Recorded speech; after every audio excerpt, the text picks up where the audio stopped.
கர்த்தருடைய நாமம் பரிசுத்தப்படுவதாக.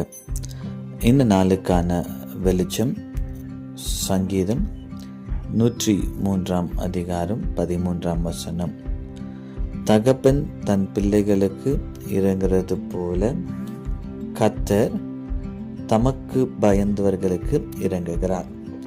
இந்த காலை வெளியில கூட நீங்களும் நானும் ஆராதிக்கிற இயேசு நமக்கு இரக்கம் செய்கிற ஒரு நல்ல தகப்பனை போல இருக்கிறார். ஒருவேளை இந்த காலையில் ஆண்டவரே எனக்கு உதவி செய்ய யாரும் இல்லை, எனக்கு பரிந்து பேச யாரும் இல்லை, ஒருவேளை இந்த சூழ்நிலையிலிருந்து என்னை விடுவிக்க யாரும் இல்லை என்று நீங்கள் யோசிப்பீர்கள் என்றால் உங்களுக்கு இரக்கம் செய்கிற ஒரு நல்ல தகப்பன் இருக்கிறார். இயேசு கிறிஸ்து ஊழியம் செய்த நாட்களில் பத்திமேயு என்று குருடன் ஒருவன் இருந்தான். அப்போது இயேசு அந்த வழியாய் வருகிறார் என்பதை அறிந்து இயேசு அந்த இடத்துல வந்த உடனே சத்தமிட்டு கூப்பிடுகிறான், தாவீதின் குமாரனே எனக்கு இறங்கும் என்று சொல்லி சத்தமாக கூப்பிடுகிறான். அப்போது அங்கு இருக்கிற எல்லா ஜனங்களும் அவனை அதற்றுகிறார்கள். இயேசுவை தொந்தரவு செய்யாதே என்று சொல்லி அவனை அதட்டுகிறார்கள். எவ்வளவாய் அவனை அதட்டுகிறார்களோ அவ்வளவாய் இன்னும் சத்தமாக என்ன செய்கிறானா ஆண்டவராக இயேசுவை கூப்பிடுகிறான். அப்போ இயேசு அவன் சத்தத்தை கேட்டு என்ன செய்கிறாராம், நிற்கிறார்.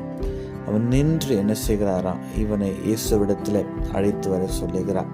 பத்திமேயு குருடனுடைய விசுவாசத்தை பாருங்க. அவன் எழும்பும் போது என்ன செய்கிறானா, அவன் மேலே ஒரு அங்கி போல வஸ்திரத்தை உடுத்திருக்கிறான். அது எதுக்கு அடையாளம் என்றால் அவன் குருடன் என்பதற்கு அடையாளம்.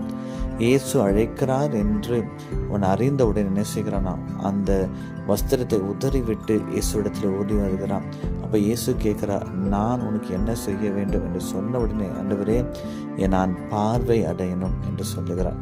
அப்போ இயேசு என்ன செய்கிறாராம், அவன் மீது மனம் இறங்கி அவனுக்கு பார்வை வர செய்கிறார். என்னை விட்டு சொல்ல வேண்டுமென்றால் அவன் தேவைகளை சந்திக்கிறான். ஏன் இயேசு, எத்தனையோ குருடர்கள் இருந்தார்கள், இல்லை எத்தனையோ பேர் தேவைகளோடு இருந்தாங்க, ஏன் இயேசு பத்திமேயு குருடனை கர்த்தர் அற்புதத்தை செய்கிறார் என்றால் பத்திமேயு குருடனுக்கு இயேசுவின் கண்களில் தயவு கிடைத்தது. அதே போல உங்களுக்கும் எனக்கும் இரக்கம் செய்கிற ஒரு நல்ல தகப்பன் இருக்கிறார். கர்த்தர் நமக்கு ஒரு தகப்பனை போல இருந்து ஒரு பிள்ளைகளுக்கு இரக்கம் செய்கிறது போல உங்களுக்கும் எனக்கும் செய்வார். அன்பின் பரலோக பிதாவே, நாங்கள் ஆராதிக்கிற இயேசு எங்களுக்கு இரக்கம் செய்கிற தகப்பனாய் இருக்கிறபடினால் உமக்கு நன்றி. இந்த நாளில் இரக்கத்துக்காக காத்திருக்கிற ஒவ்வொரு பிள்ளைகளுக்கும் கர்த்தர் இரக்கம் செய்வீராக. இயேசுவின் நாமத்தில் பிதாவே, ஆமேன் ஆமேன். கர்த்தர் நம்மை ஆசீர்வதிப்பாராக. ஆமேன்.